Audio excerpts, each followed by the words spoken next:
this video, I want to talk about how you can isolate the problem that you're having in your personal finances before you know how you can fix it. For a little extra context, my name's Chris, and I've been an accountant for 10 years. I'm helping people every day with their personal finances. I think too often, and even I'm guilty of this, people talk about how to fix something, but I'm not really seeing too many things about like how to figure out what to fix, okay? And I see this a lot in personal finances. People just, when we're talking back and forth, we're messaging, we're on a call, and they don't really know what the problem is. They're like, yeah, I make this amount of money. I feel like it's enough for my current lifestyle that I'm living, but at the end of the month, for some reason, we just have no money left over and we don't know why. So I think the first thing is you have to really kind of make the issue first as broad as you can, right? So think about your personal finances, try and figure out what the problem is. So if you're living paycheck to paycheck, right, you could just say that, and that's basically like you're not able to, save a tremendous amount of money or put money towards financial goals. Living paycheck to paycheck is, it's pretty self-explanatory, but it's like you're close to breaking even every month without growing some sort of financial goal, okay? And this is really, really common. I think in the United States, for example, I forget the stat, but it's like 66% of all households say that they're living paycheck to paycheck, and I think it's 30-something% for people that make $200,000 or more, households that make $200,000 or more. So it's everyone, okay? It's low-income earners, it's high-income earners. Everyone feels like they're living paycheck to paycheck. But that was just kind of one quick example. But figure out sort of highest level possible, like what's the issue? Like, okay, I don't have any money left at the end of the month. I'm living paycheck to paycheck, whatever you want to call it, okay? And then from there, try and chunk down all the things and just chunk the big problem into smaller problems, okay? So the smaller problem could be that you're like, well, I have a lower income, and even though my expenses are low, it's hard to, make progress when my income's low. It's like, okay. And the whole point of this is to turn this big, ginormous problem that you think you have into these smaller, attainable and goals that are solvable, right? Because if you say, oh, I don't make enough income, okay, well, that is actually solvable. People have, increased their income all the time. It happens all the time, right? Whether at their same job, a different job, they do a side hustle, they whatever, right?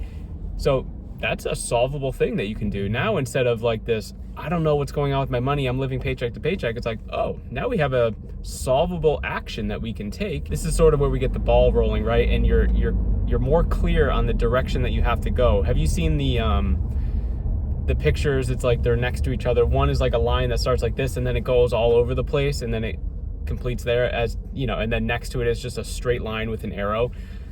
Right now, you probably feel like you're like the confused line, you're all over the place, but this strategy will kind of help you get to that straight line where it's like at least be directionally correct, okay? And I think people don't take action because they don't know like where to go. But obviously, like if you look at the big thing and then you chunk it into smaller things and you're like, well, I think I just need to increase my income. Like maybe that's one thing that I can do. It's like, again, that's solvable. And to be directionally correct with that, it doesn't have to be perfect. It doesn't have to be spot on, but you could be like, well, I could ask my boss for a raise at work. I could try to provide more value to the company to, get a promotion. Maybe I go to a supervisor role or a manager role or whatever.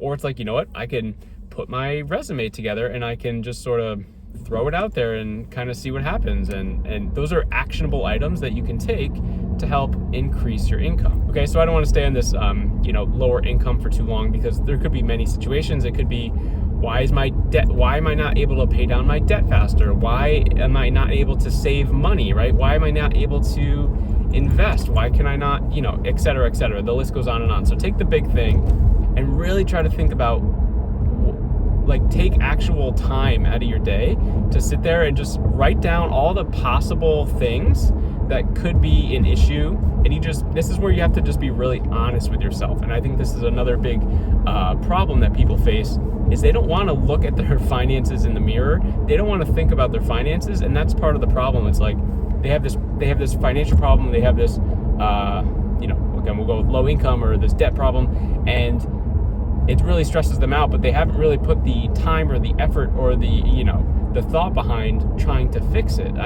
Once you do that, I think it's just going to change everything. But for me, it always boils down to whatever the financial goal is, whatever the problem is, it always boils down to tracking, okay?